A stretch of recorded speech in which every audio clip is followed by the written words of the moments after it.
Hello everyone, I'm Sarah, and today I'm going to be talking about a very dear friend of mine, advocate Debbie, who found her purpose in doing victim impact panels. This is one way that you can find purpose by going and giving talks, and today let Debbie tell you a little bit more about this is all about. I hope you find this interview informative, and please share it and subscribe. Thank you. Okay, victim impact panel is it's mandated by the legislature. Okay, that if you are found guilty or if you're arrested for impaired driving, whether it be drugs or alcohol, you have to. There's a myriad of different things they have to do, and one of them is a victim impact panel. So what happens is, you have speakers that come in, first responders, victims of that particular crime. I had firemen, policemen. I had recovery speakers. They had recovery speakers there. So everybody tells their story, and they have pictures, and you tell your story about what happened. And the idea is educating people. What can happen if you drive under the influence? Saying, you're lucky you're sitting here because you didn't kill somebody. What I did was, I knew I had to do something. It took me 10 years. I knew I had to do something because I was going nowhere. I mean, as far as my emotions go, I was going like a zombie, and there was you could have cut me open, and you would have found nothing. And Sarah knows how I feel. I mean, it's just, there's nothing there, because you feel empty. So I had to do something. So I decided, I got a hold of MAD, and MAD saved my life. I mean, I will say they saved my life because they helped me through a lot. And so I got a hold of them. They said, well, we have impact panels. If you're interested, you can come and speak. I thought, all right, I'll do that. There were over 250 people in that room, and for my first one. And I went there, and it was a horrible experience, the first one, because my gut's wrenching talking to you and trying to, and I'm bringing up all these things that are hard to talk about. And asked somebody, they said, okay, you can ask people, do you have any questions for Debbie? And I cannot believe how many people raised their hand and wanted to know. And the worst one was, do you have any pictures of your daughter laying in the street? Oh, what about in the coffin? Do you have any pictures of her laying in her coffin? And it was just shocking to me that how that was my daughter.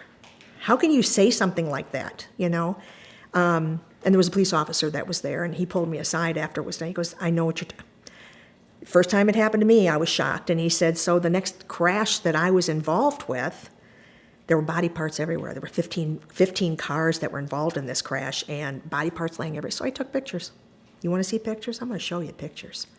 But people sit there and are in awe of what you're showing them. It's bizarre. It's bizarre. So I went from Michigan, and then I moved to Nevada and the Reno Sparks area. And I thought, I need to see if they have any kind of program like this. Well, MAD did. They had just started the program in Reno. And so I auditioned, so to speak, to tell my story, to see if it was good enough to use.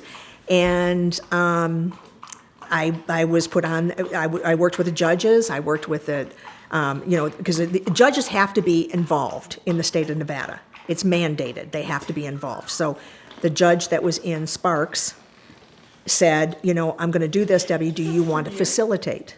Do you want to facilitate this meeting? And I thought, I've never done that, but sure. So for 4.5 years again, I facilitated the meeting in Reno Sparks. And we had upwards of 125 people in every meeting, which is incredible to me, on a monthly basis. And so then COVID hit. And so Judge McCarthy in Sparks had decided she didn't want to do it. Well, we couldn't, because none of the courts were doing anything in person. And she didn't want to do a Zoom, so she said, we're closing it down until after COVID's over with.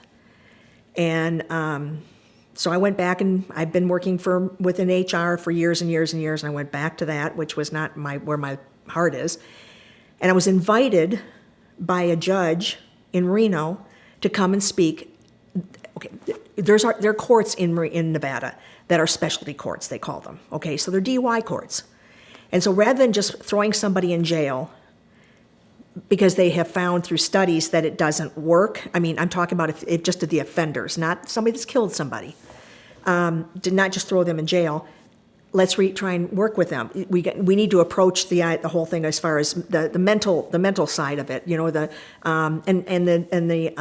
substance abuse side. So it's kind of a codependency type thing.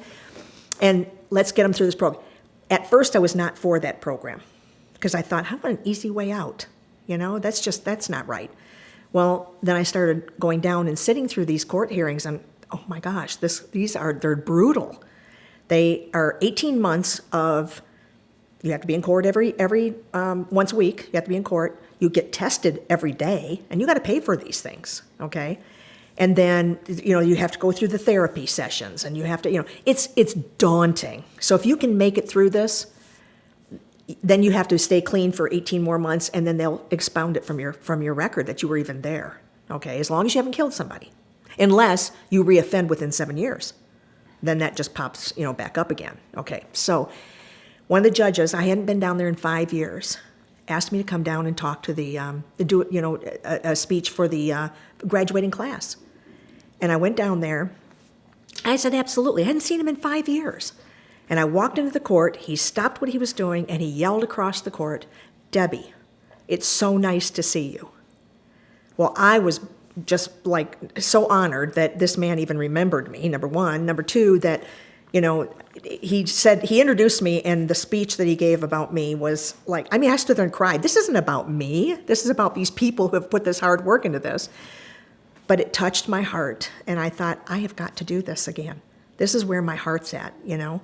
And so I walked back into my work the next day and gave my notice, and I started a nonprofit in the Reno-Sparks area called Dawn's Hope Foundation. My daughter's name is Stephanie Dawn. I didn't want it Stephanie. I thought Dawn is like a new day, okay? So it's called Dawn's Hope Foundation.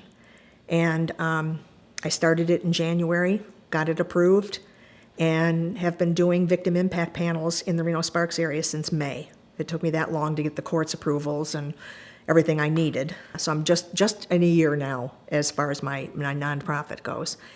And so I've been doing it since then, and it is so gratifying to me because I feel like I'm hitting people. You asked if it made a difference. I think it does, okay? I also do a survey afterwards, you know, that I give to everybody when they walk in the door, and then they fill it out before they leave. And I track, you know, I'm not saying that, you know, they walk out of there, every single one of them walk out of there and say, I'll never do this again.